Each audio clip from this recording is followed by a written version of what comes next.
desultory. 1861 was creeping up slowly on 1895.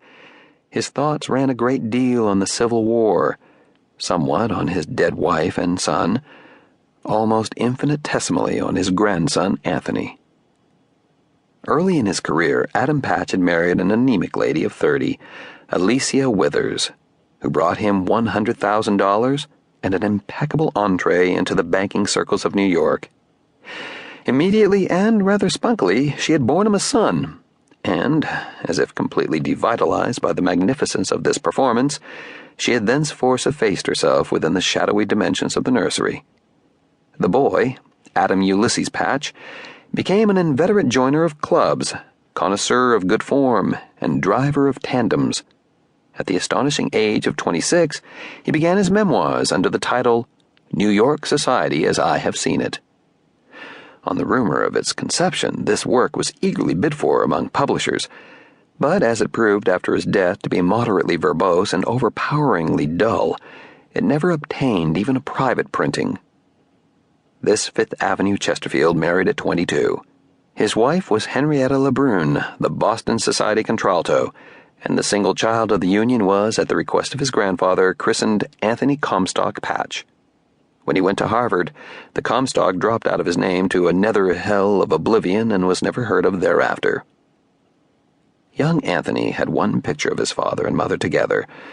So often had it faced his eyes in childhood that it had acquired the impersonality of furniture, but everyone who came into his bedroom regarded it with interest. It showed a dandy of the 90s, spare and handsome, standing beside a tall, dark lady with a muff and the suggestion of a bustle. Between them was a little boy with long brown curls, dressed in a velvet Lord Fauntleroy suit. This was Anthony at 5, the year of his mother's death. His memories of the Boston Society contralto were nebulous and musical. She was a lady who sang in the music room of their house on Washington Square, sometimes with guests scattered all about her, the men with their arms folded, balanced breathlessly on the edges of sofas, the women with their hands in their laps, occasionally making little whispers to the men and always clapping very briskly and uttering cooing cries after each song.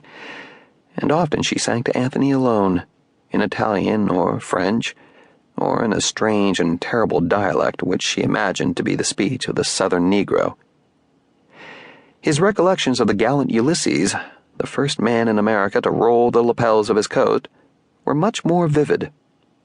After Henrietta Lebrun Patch had joined another choir, as her widower huskily remarked from time to time, father and son lived up at Grandpa's in Tarrytown, and Ulysses came daily to Anthony's nursery and expelled pleasant, thick-smelling words for sometimes as much as an hour. He was continually promising Anthony hunting trips and fishing trips and excursions to Atlantic City. Oh, sometime soon now. But none of them ever materialized. One trip they did take.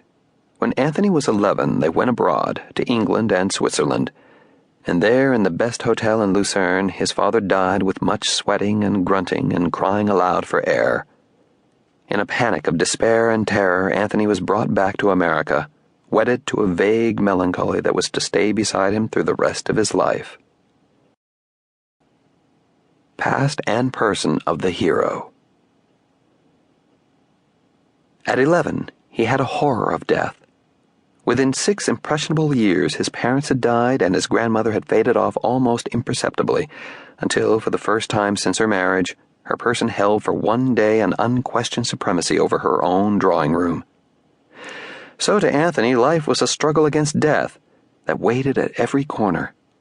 It was as a concession to his hypochondriacal imagination that he formed the habit of reading in bed. It soothed him. He read until he was tired and often fell asleep with the light still on. His favorite diversion until he was 14 was his stamp collection. Enormous, as nearly exhaustive as a boy's could be. His grandfather considered fatuously that it was teaching him geography. So Anthony kept up a correspondence with a half-dozen stamp and coin companies, and it was rare that the mail failed to bring him new stamp books or packages of glittering approval sheets. There was a mysterious fascination in transferring his acquisitions interminably from one book to another.